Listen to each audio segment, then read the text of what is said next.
Only 23 have joined.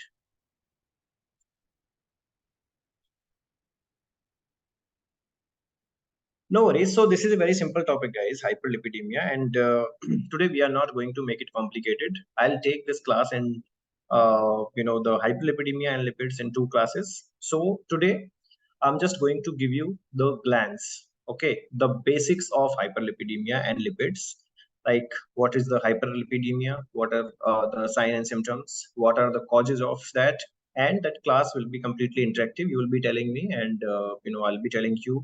So we'll be correcting each other, and then the risk factors and how to diagnose the hyperlipidemia, and what is the non-pharmacological treatments of hyperlipidemia. And then I'll be sharing the guidelines, latest guidelines, and the algorithm to treat the hyperlipidemia according to the latest guidelines of American College of Cardiology and American Heart Association. I mean, latest guidelines means those are not very latest, but 5-year old. 5-year old.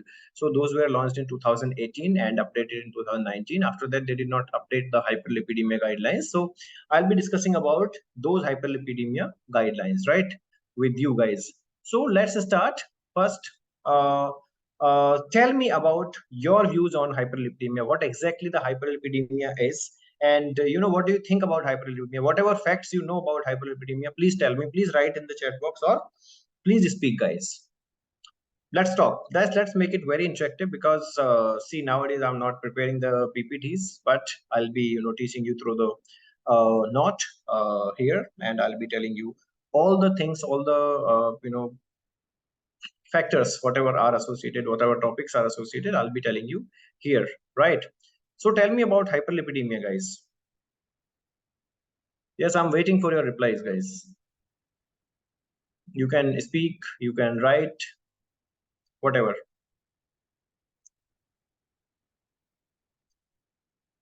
See, 28 people are enough for me here in the class, so don't worry. Increase in the level of LDL, VLDL, and commonly statins are used to control it, and also diet modifications will be very useful. Increased cholesterol, increased cholesterol levels. Okay. Increase in LDL. LDL is what?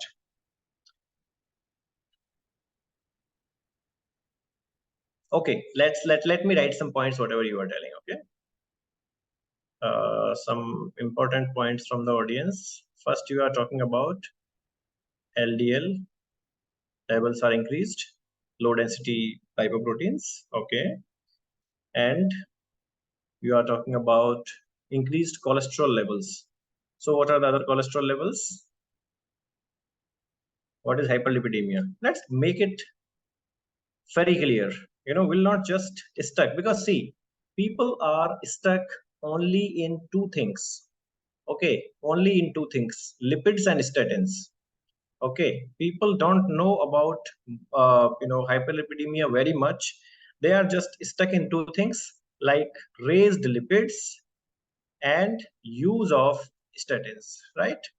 Use of statins. But there are a lot to know about, the hyperlipidemia or hypercholesteremia, right? There is a lot of new things to know about it. Yes, it leads to the formation of plaques in the body. Yes, it leads to the formation of plaques. Okay, formation of plaques. Okay, I'll just write whatever you are writing. I'll not say anything else right now. So leading to the formation of plaque. Absolutely. Okay, perfect. Right, guys. So see, hyperlipidemia, if I talk about the definition, okay, if I talk about the definition of hyperlipidemia, that is definitely the raised in lipid levels. Okay, raised in lipid levels, and it is not everywhere that it is raised only. Okay, hyperlipidemia does not mean always that it is raised only, because there are multiple components where we decide the hyperlipidemia. Okay, and based on multiple factors. So in that, HDL or HDL is also included. So in hyperlipidemia, usually HDL does decrease. Okay, there are there is HDL, it decreases. So hyperlipidemia, when I'm talking about, that is not just only LDL, but multiple factors. Okay, there are 4 to 5, or there are more than 5 factors which we have to include, right? So before going to the sign and symptoms, the basic part, can you tell me what exactly we look into the lipids when we are talking about the lipids? What kind of lipids we are looking into? Yes, guys, please tell me. Yes, lipids. Tell me about the lipids, lipid levels. Okay, lipids. So one you told LDL, second you told HDL, third I'll say total cholesterol, right? Total cholesterol. Then fourth I'll say total glycerides, TG, right? TG, right? Total glycerides. And then you are writing VLDL.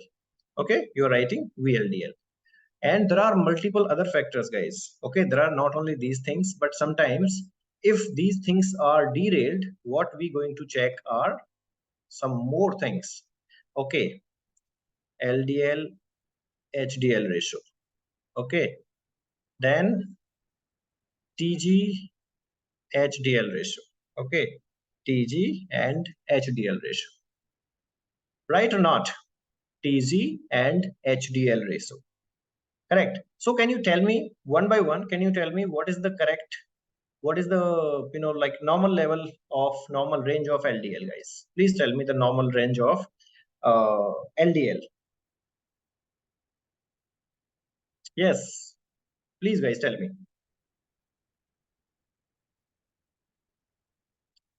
normal levels of normal range of LDL. What is the normal level or normal range of LDL in the body? Yes, guys. Yes, anyone? Normal levels of LDL? No Google. What you have seen in the hospitals in your practice, if anyone intern or something? Okay, less than 100 mg per DL. Okay, perfect. What's the level of HDL? What's the level of HDL? Yes, more than 60. More than 60. Okay, so you are talking about LDL, like less than 100 and more than 60. Okay,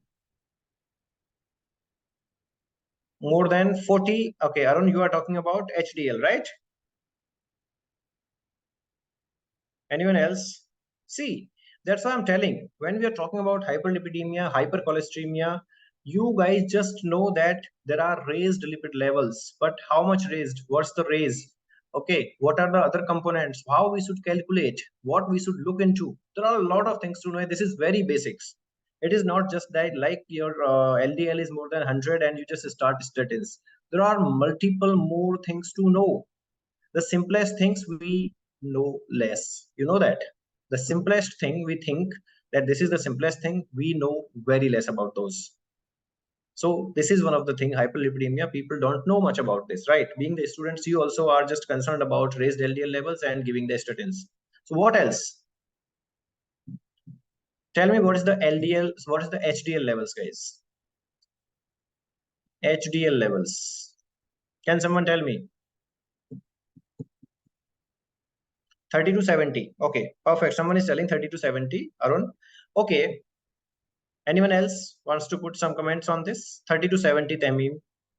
Okay, Tamim is telling 30 to 70 mml. Okay, mg per dl. Right. Now my question is here.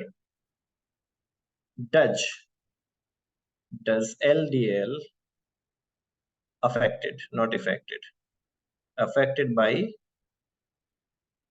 gender? My question here is, does HDL levels affected by gender? New thing. Yes. Okay. So do you think that there are different ranges for men and different ranges for women? Do you really think that, guys? There are different ranges of LDL and HDL, not LDL exactly, but HDL and total cholesterol for men and women. Okay, there are different ranges. So what are those different ranges? Shall we write? See, if I'm talking about men, that is 35 to 65 mg per dl for HDL. Okay, and if I talk about women, that is 35 to 80 mg per dl. Okay, 80 mg per dl. These are not, I am saying these are defined by the guidelines.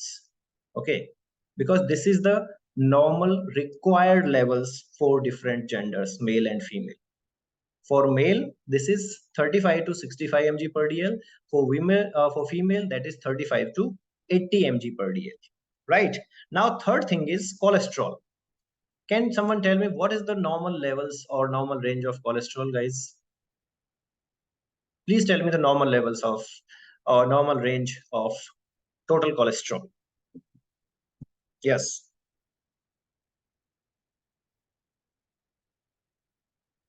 Okay, so let me tell you, less than 200 mg, less than 200 mg per dl.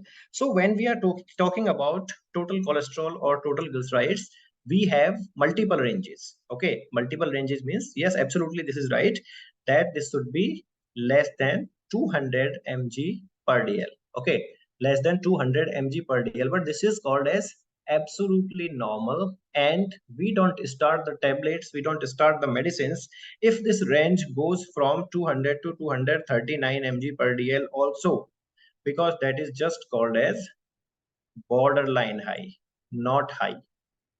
Okay, 200 to 239 is called as borderline high. Understand, guys? This is called as borderline high.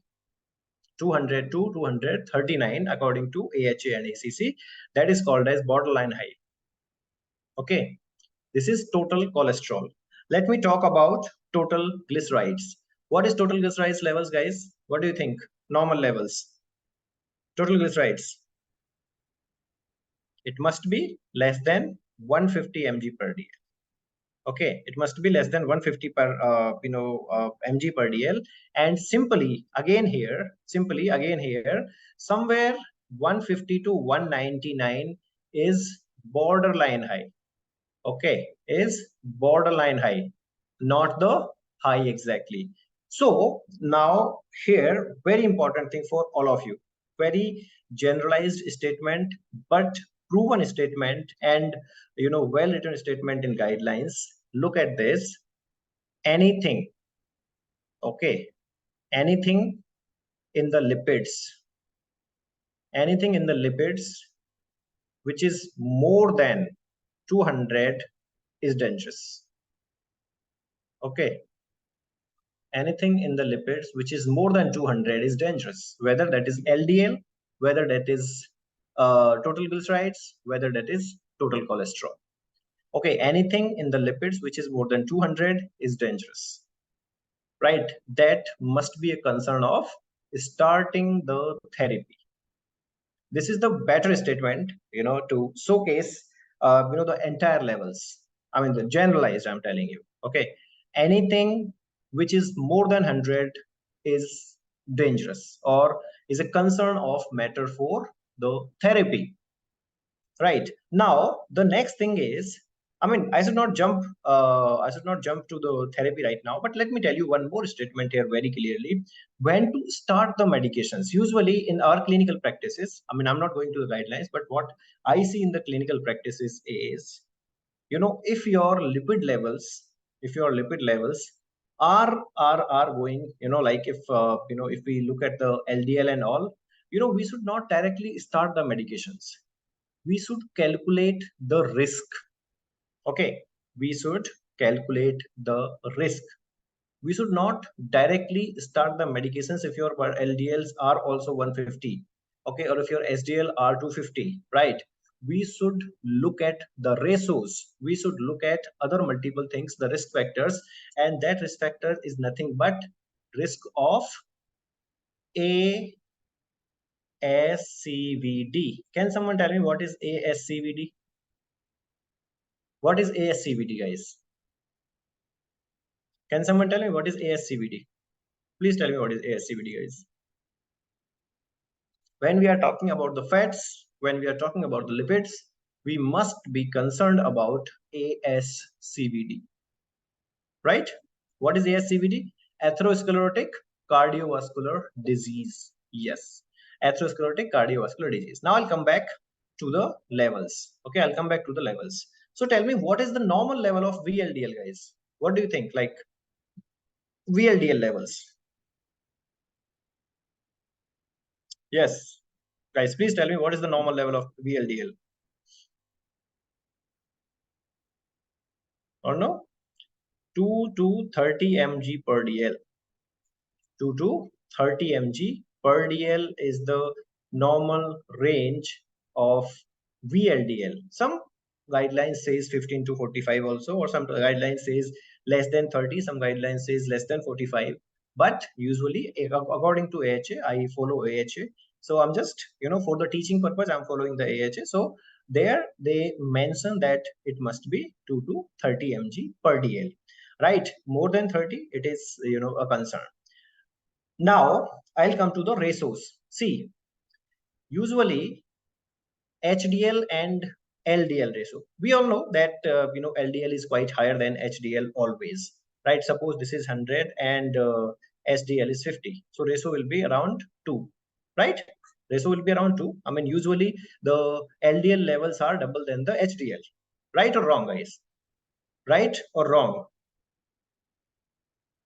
Am I right or wrong? Usually the LDL levels are double than the HDL levels. Correct? That's the right statement. So what they have decided, the ratio according to the guidelines, this ratio HDL LDL ratio must be 1.8. Okay, it must be 1.8.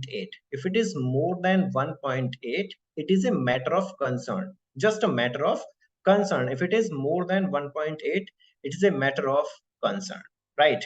Now let's come to the TG and HDL ratios. How it must be, guys? TG and HDL ratios. What do you think it would be? TG and HDL ratios. What should be the TG and HDL ratios according to you? Yes, guys. 4 to 6.7, right? 4 to 6.7. Yes, around 4 is good. Near to 4 is always better. Oh, sorry, near to 4 is always better, right? Near to 4 is always better. Always better. Whatever is near to 4 is better. If it is more than 4, not better. Not correct. Okay.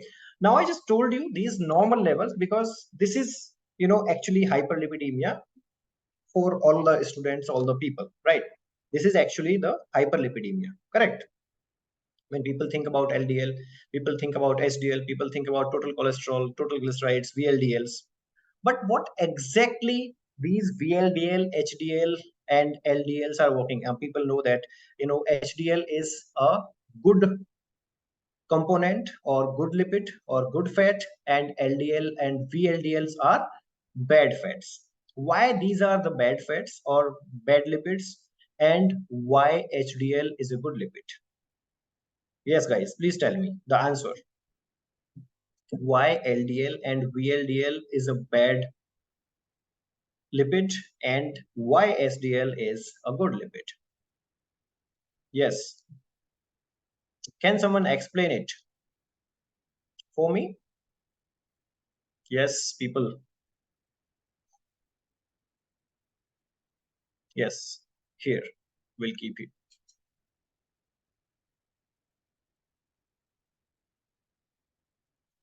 Okay, make it B.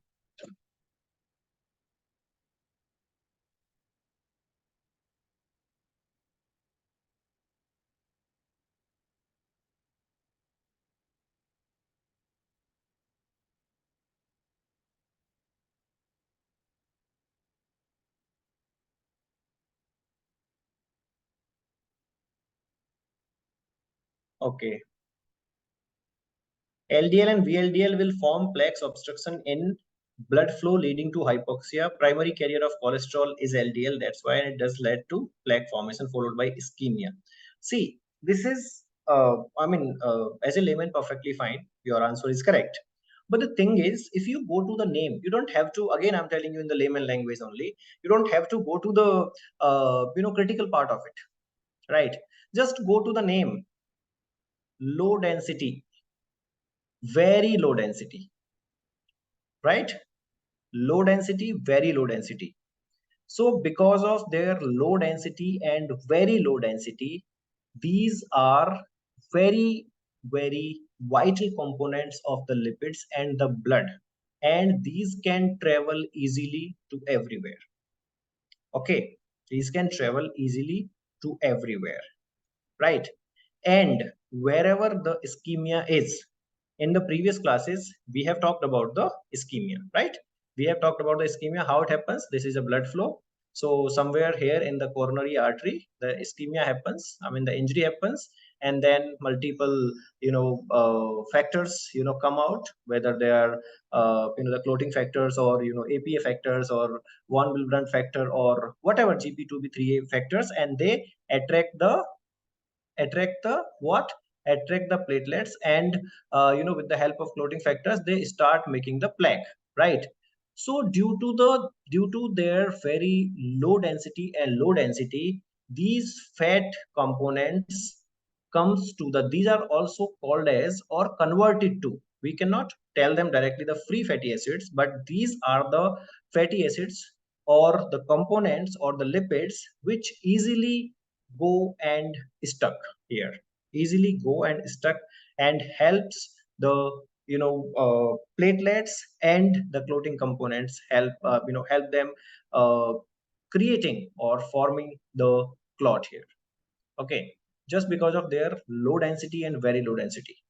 So these are also, the these are exactly not the carriers. I'll come to the carrier part also.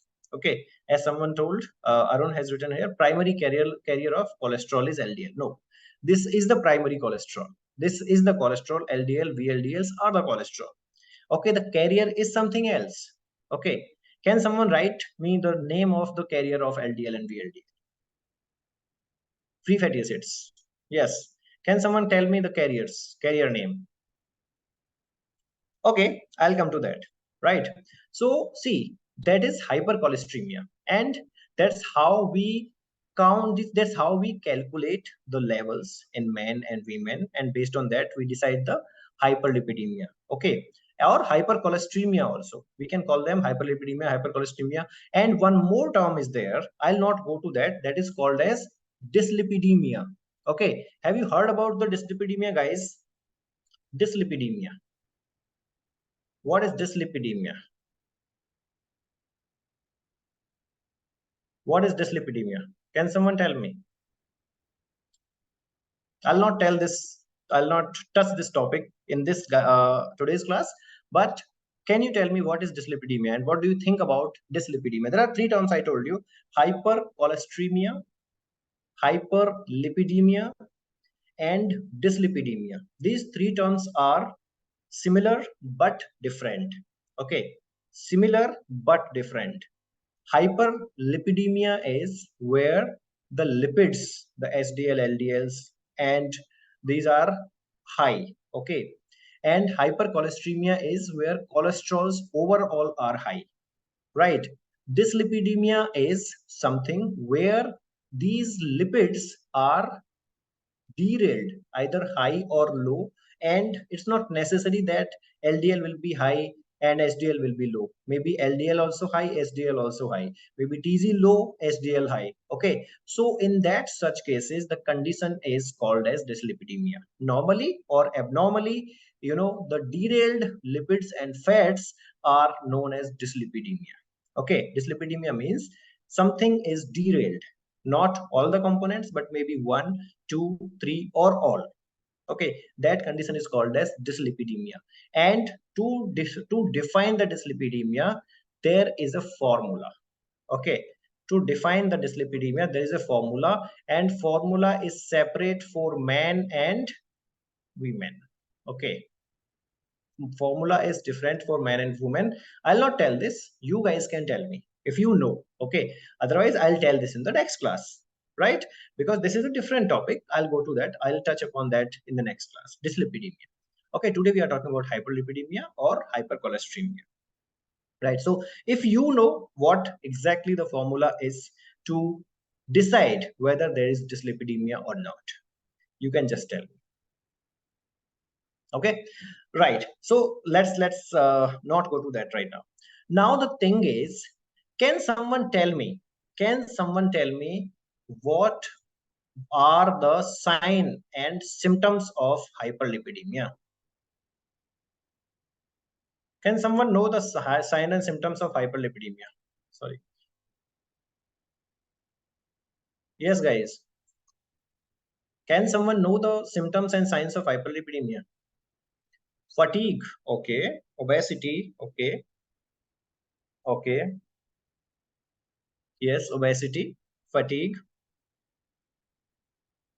shortness of breath, okay. No, no, no, no, no, no, no. These are the signs and symptoms of the complications. Okay. Usually dyslipidemia cannot be identified by seeing at the patient. SOB, dyspnea, fatigue are the signs of the complications of this hyperlipidemia or hypercholesteremia. Obesity is the risk factor for hypercholesteremia, okay, or hyperlipidemia. Obesity is the risk factor. Okay, obesity is the risk factor. Hypertension is complication. Dyspnea or shortness of breath are the signs of either heart failure or maybe the myocardial infarction. Those are the complications of dyslipidemia. That's all you have to define. That's all you have to differentiate, guys. That's all you have to differentiate. You cannot make out the hyperlipidemia or hypercholesteremia by looking at a patient. Okay, you can identify the complications and you can just assume that the patient may have obesity, may have hyperlipidemia, but there is no specific sign and symptom for yes. Okay, xanthelasma maybe, yes, it could be. Okay, or maybe the muscle dystrophy.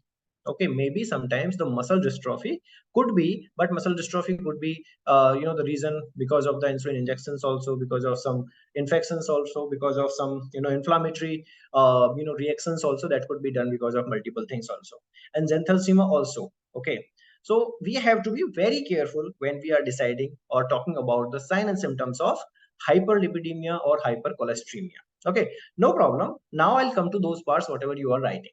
First, let me talk about what are the risk factors. Risk factors for hyperlipidemia, guys. Risk factors of hyperlipidemia. Tell me.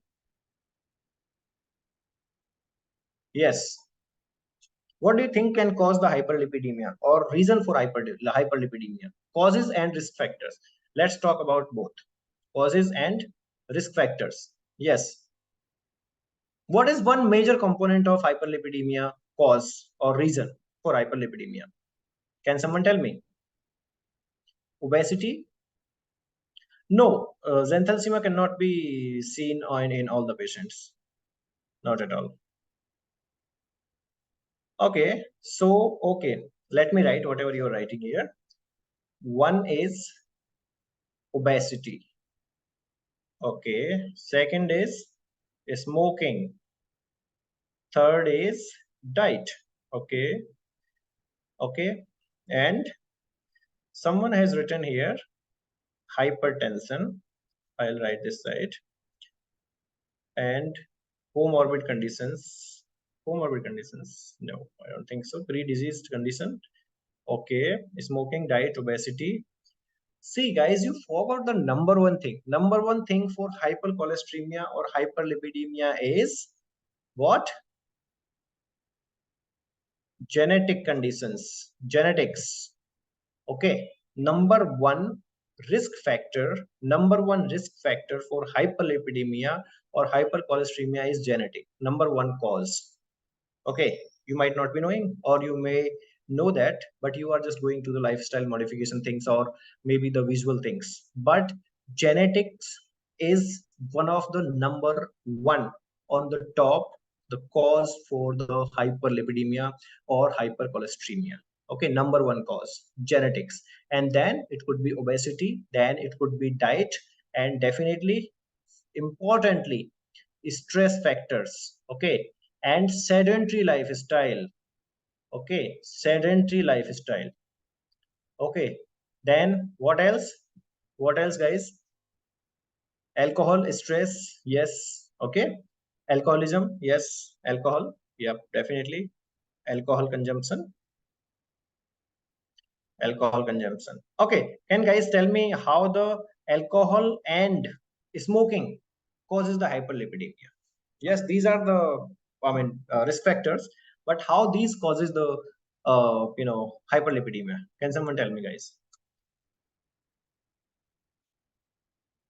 These are the predisposing factors. Okay, these are also known as the predisposing factors for hyperlipidemia, and how they do cause the hyperlipidemia.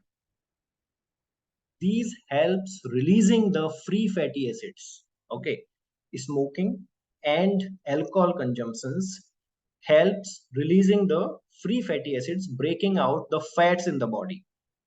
Okay, breaking out the fats in the body and releasing the free fatty acids. Okay, that causes the more risk about the cholesterol accumulation in the muscles, in the cells, around the cells, in the cavities, in the capillaries, everywhere. Okay, right. Now these are the risk factors, and people are writing about thyroidism, people are writing about renal insufficiency, obstructive liver disease, and definitely hypertension. So these are not the these are not exactly the predisposing factors. Complications, these are. Okay, these are the complications. So how lipidemia or hyperlipidemia can lead to? Hyperlipidemia definitely can lead to ASCVD. First ASCVD, then hypertension, then it is a reason of diabetes mellitus. It is the reason of respiratory distress. Okay, respiratory distress related problems. It is the reason of other, definitely, liver problems. Yes, obstructive liver disease. Okay, or acute liver disease also, ALD or whatever. These can also lead to the kidney renal insufficiencies, right? These can also lead to the renal insufficiencies, definitely.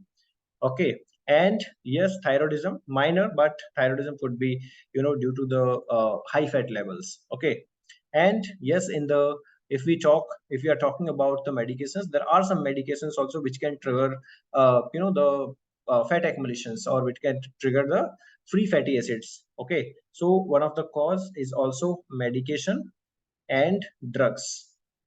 Okay, illicit drugs.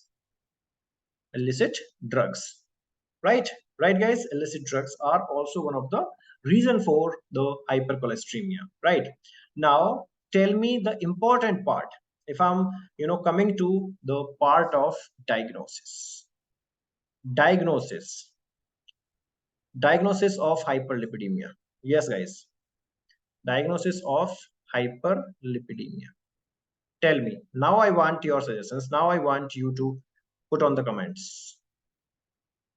Yes, guys, hyperlipidemia, how we can diagnose? What is the diagnosis of hyperlipidemia or hypercholesteremia? How you will diagnose the hypercholesteremia? Yes,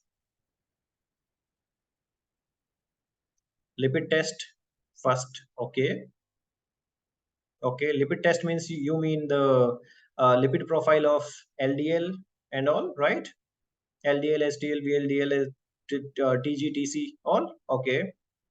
Anything else? See, that is the very important thing you might understand, guys, very clearly. These are the indications.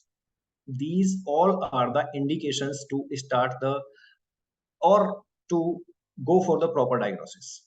LDL levels, HDL levels are the indications. Okay, not the diagnosis. Okay, these are the indications to diagnose further or to go for the therapy. but not exactly the diagnosis of hyperlipidemia or hypercholesteremia. If I'm wrong, please tell me here. Yes, guys. I want all of you to comment here. Yes.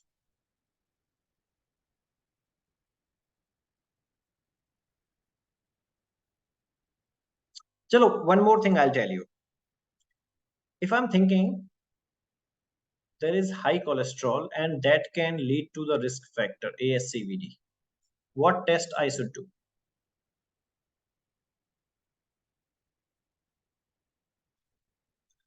ECG. To know the risk factor, echo. Oh my God. ECG and echo, are you sure?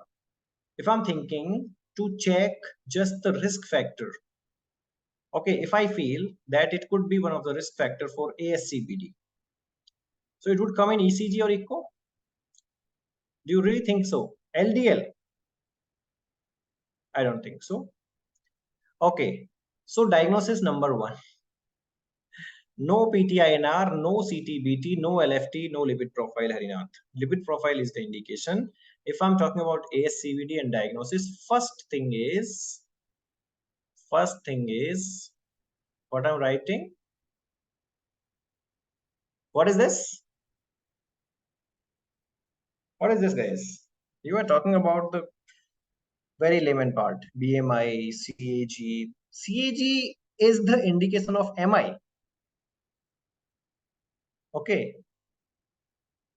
If we have the suspect AMI in ECG, then we go for CAG.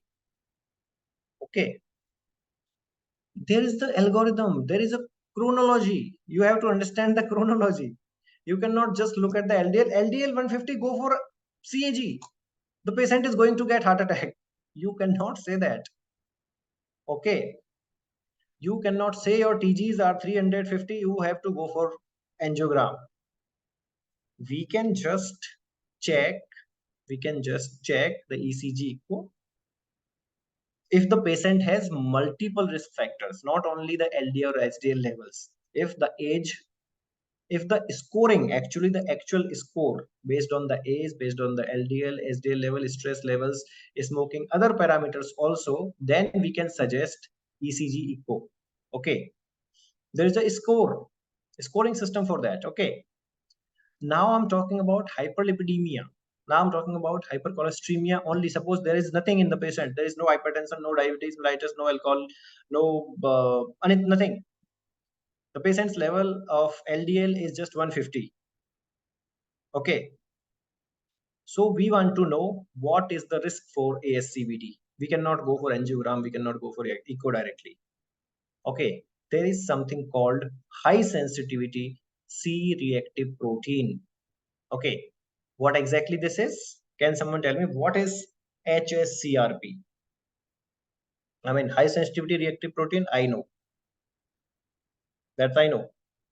Yeah, she has come up with some names here. C-reactive proteins, lipoproteins, and apolipoproteins. I'll come to that. These are the diagnostic factors. These are the diagnostic tools for hyperlipidemia or hypercholesteremia. First thing is HSCRP, C-reactive protein. Okay, this says the inflammation. Okay, this says the inflammation and how the inflammation happens. This is inflammatory biomarker. Okay, so SCRP, HSCRP, high sensitivity, C-reactive protein is nothing but inflammatory biomarker. Okay, inflammatory biomarker. But why I'm telling that it must be checked in the ASCVD risk factors when we have the high LDL or hypercholesteremia. Why it is needed? Anyone? Why it is needed? Can someone tell me why HCRP is needed? See, HCRP is not only for the hyperlipidemia or risk factors or to check the risk for acute MI or ASCVD, but this is also being checked for the inflammatory problems or infections, multiple other things. Okay, HCRP is not only for these. But HCRP is also one of the major diagnostic criteria when we are talking about hyperlipidemia and trying to find out the risk of ASCVD due to hyperlipidemia. Okay, there are multiple indications for HSCRP. Acute infections, maybe dengue, maybe corona, maybe other viral infections. SCRP will be high. Okay, or maybe some circulatory system related infections, maybe sepsis. So multiple things there are, and SCRP is also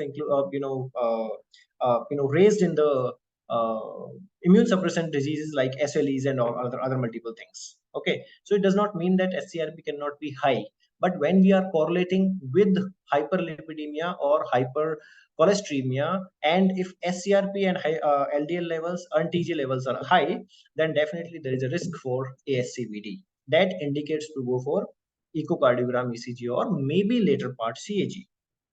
Okay, so HCRP is one of the biomarker for that. Inflammatory, why this inflammation happens is because HCRP is raised in case of what? In case of breaking down of fat in acute conditions. Okay, acute conditions means wherever there is the inflammation, or wherever there is the injury, or wherever there is a need of clotting factors and other things, though LDL and very low density lipoproteins, VLDLs, are breaking down, and those are causing the inflammatory factors. Those are activating the inflammatory biomarkers, right? And that's how the HSCRP is raised. Okay, that's how the HSCRP is raised. One is HSCRP. Okay, this we can think of, or we can keep in the like one of the basic biomarker for that, to check the ASCVD with hyperlipidemia. But to check the hyperlipidemia, when I'm talking about the diagnosis, the second thing is very important thing. What she has written here is lipoprotein. Okay, lipoprotein what? A. Okay, I'm talking about only lipoprotein A. Can someone tell me what is lipoprotein? Tell me what is lipoprotein and what is lipoprotein A. Tell me, guys.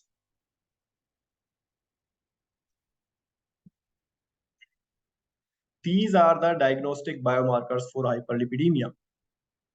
Understand? These all are the diagnostic biomarkers for hyperlipidemia.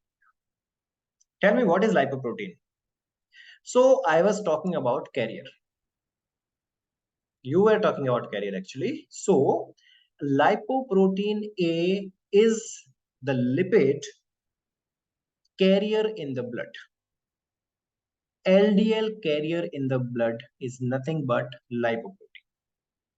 Okay, LDL carrier in the blood is nothing but lipoproteins.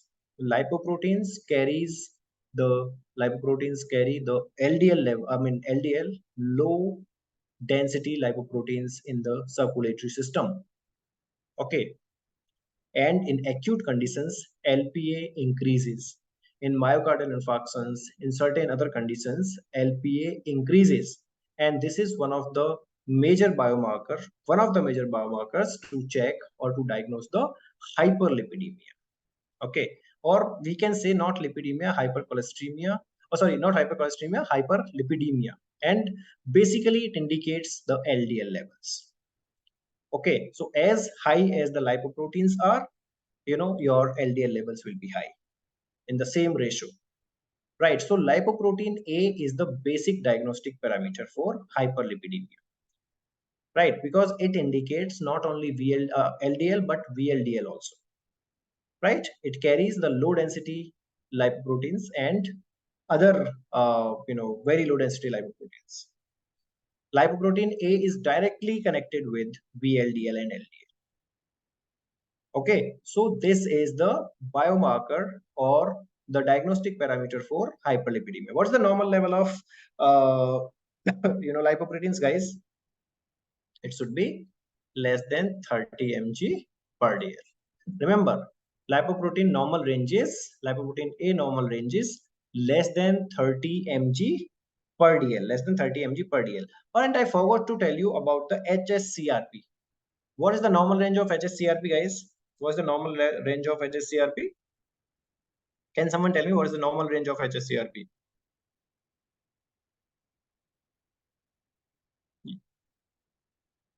Less than HSCRP is, yes, less than what?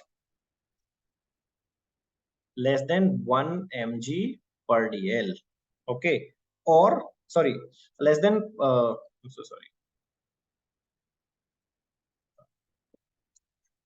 less than 1 mg per liter or less than 10 mg per dl. Okay, less than 10 mg per dl or less than 1 mg per liter. So yes, usually we take the units in LDL, I mean DL, deciliter. So it should be less than 10 mg per dl, right? HSCRP, lipoprotein less than 30 mg per dl. Now, third very important thing here is, sorry, apolipoproteins. Okay, apolipoprotein B is another biomarker to check the hypercholesteremia and its risk factor for the ASCVD also. Apolipoprotein B, right? Apolipoprotein B. So what is the test and how much it should be, guys? Apolipoprotein B. We can check apolipoprotein B also for the check or diagnosis of hyperlipidemia or hypercholesteremia. So there is a test. I'll not ask you. There is a test called ApoB100. Okay, ApoB100. We get the kits of ApoB100. That means if you are looking at the 100, that means levels must be below the 100 mg per dl. 100 mg per dl. Apolipoprotein B must be less than 100 mg per dl. Okay, less than 100 mg per dl. If it is more than 100 mg per dl, that consider to have the hyperlipidemia. Okay, now the fourth and very important diagnostic tool for hyperlipidemia and major risk of hyperlipidemia towards the ASCVD is C. What? C and okay, yes, CCS. We can call it CCS. Yeah, CCS. Who will tell what's the full form of CCS? Yes, guys.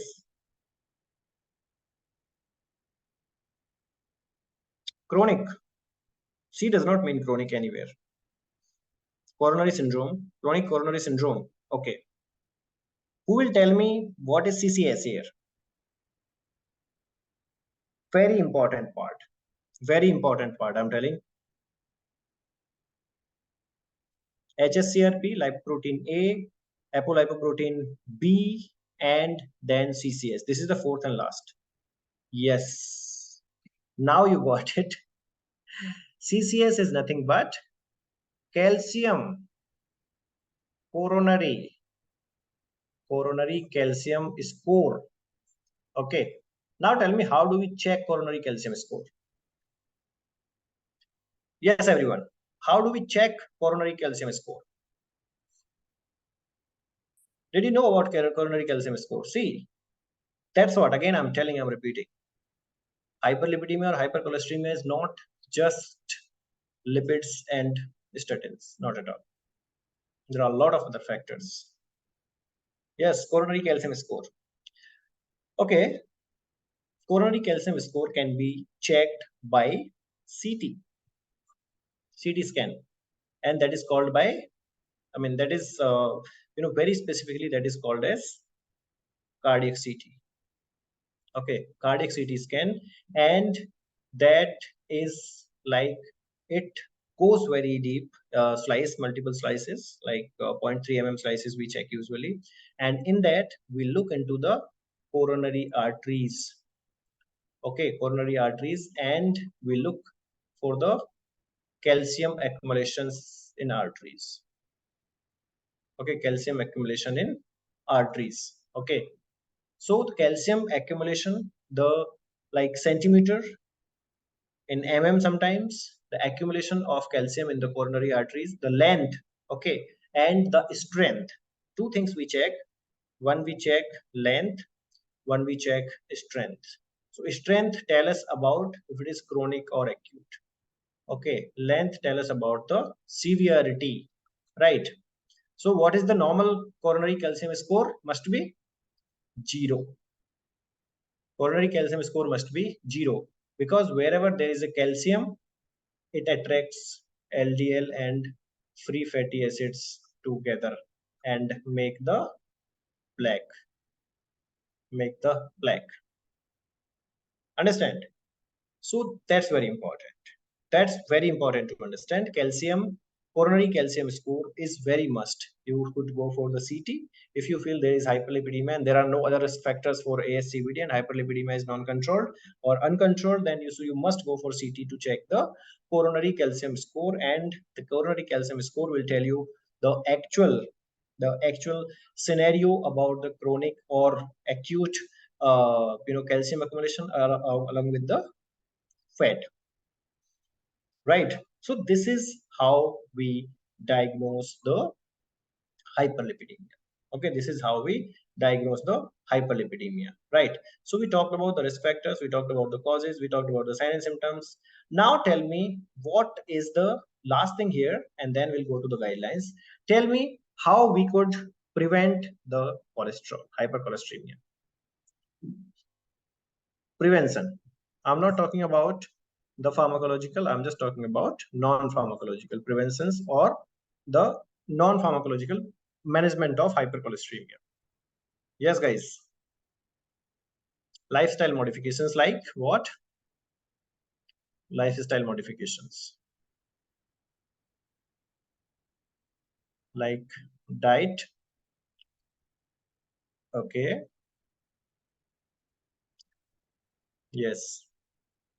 First of all, before going to the diet, right? Before going to the diet, let's talk a little bit about diet.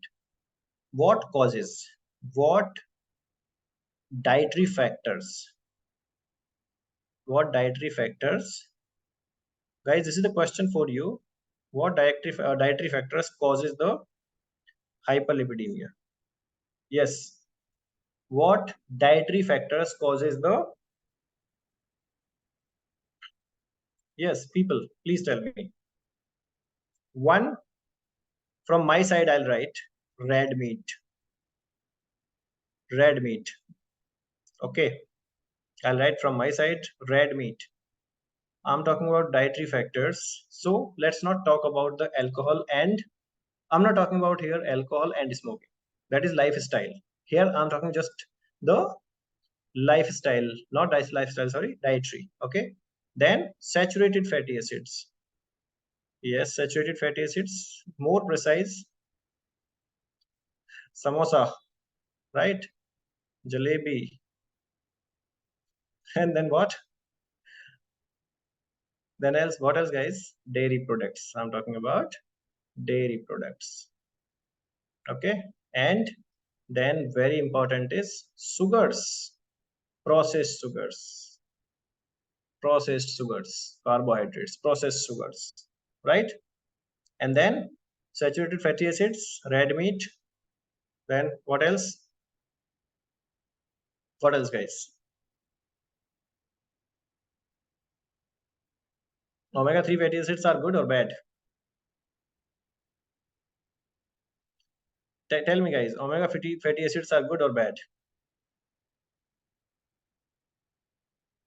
Fish has omega-3 fatty acids. Is it good or bad?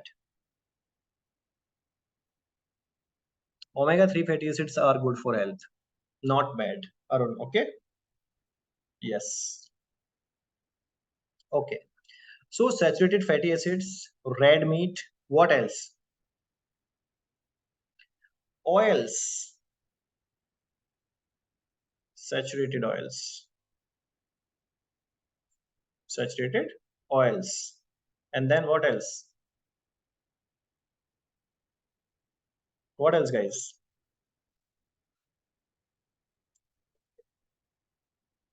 Ghee, okay. If it is a pure ghee, it won't. If it is a pure ghee, that's good for health.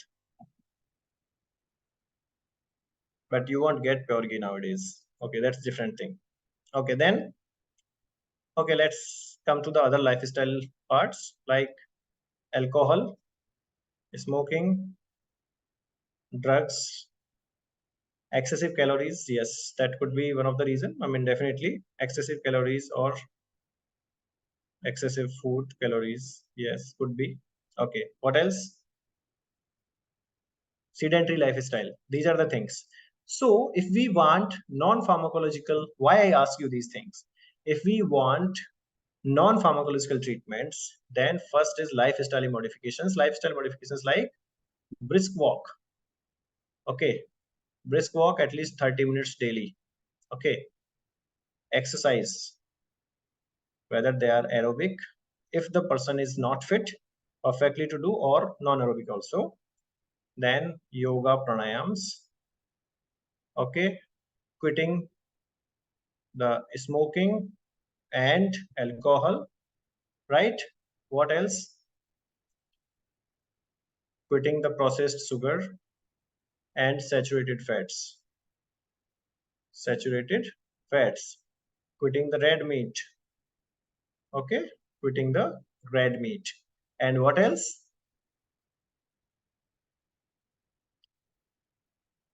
Stress reduction.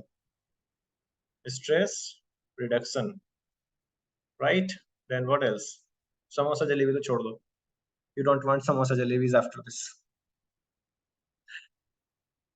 Okay, so lifestyle modification is quite easy, but easy means easy to say, not to follow. People do not follow the things. So, and then not, we are not talking about the, you have to leave the things. What you have to eat. You should eat the sprouts. You should eat the healthy food. You should eat on time. Healthy meal on time is very important. Okay, healthy meal on time is very important. Okay, and you should not even go the sugarless, sugars in the limit. Okay, sugars in the limit, and try to try not to eat these processed sugars. Okay, so these can be limited by the lifestyle modifications and dietary modifications. Genetic part you cannot control at all. Okay, genetic part you cannot control at all, right? Okay, I'm just writing one more thing here. I'll discuss this in some other class, but can someone tell me what is this?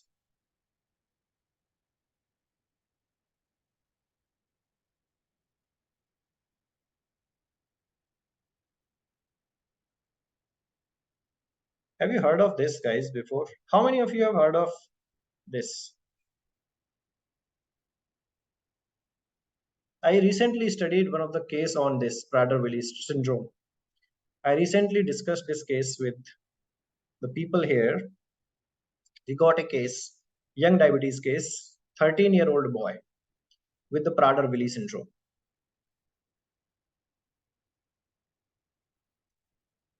Okay, I'll tell you a little bit. I'll discuss this case in a master class because this is a master class case, but I'll tell you a little background here. Okay, you guys can now understand, you guys can go and read. This boy was born 4.1 kg. In the 13 year of age, he was 109 kg. And after that, the main symptoms when they start in the 16, in the 13, not 16, 14 years, this boy reduced 15 kg in 3 months by no gym, no diet, nothing. Okay, this is just the background for all of you. Okay, you guys go and read it. Read about Prader-Willi syndrome. Amazing case. Okay, I mean you can read about the Prader-Willi syndrome. Then we can. I'll definitely take a master class on Prader-Willi syndrome case. Full case I'll discuss with all the people because this is very interesting case, young case. I mean, when I was seeing one of the young diabetic patients, then I came through this, and I had a proper discussion with all the professors here, and it's amazing. I mean, amazing case. Okay, you must learn about the Prader-Willi syndrome. Okay, so I think that's an hour. So I think that's all for today, guys. We will discuss the guidelines. I have the guidelines open anyways with me, but I'll discuss in the next class. Okay, because it's just starting. See, these are the guidelines what I'm talking about. You can download and you can also read it. I'll discuss with you. This last update was in June 2019. 2018 guidelines of on the management of blood cholesterol, guidelines made simple, and by what? By American College of Cardiology. Okay, by American College of Cardiology. You must go through once, and then in next class, maybe tomorrow only, I'll tell you when. It is Thursday, Tuesday. I think we'll keep a leave because that is Dasera. But tomorrow I may take a class and I'll tell you. So you guys can go through these guidelines. Okay, we'll discuss these guidelines and about little more about the hypercholesteremia and hyperlipidemia on the next class. Okay, in the next class. So till then, any question, guys, right now? Okay, you contact me personally, Arun, for this. Okay, guys, take care then. Thanks a lot. Thank you, guys. Thank you. Take care. Bye bye, guys. Bye bye. Take care. See you. Thank you. Thank you for the class. Thank you.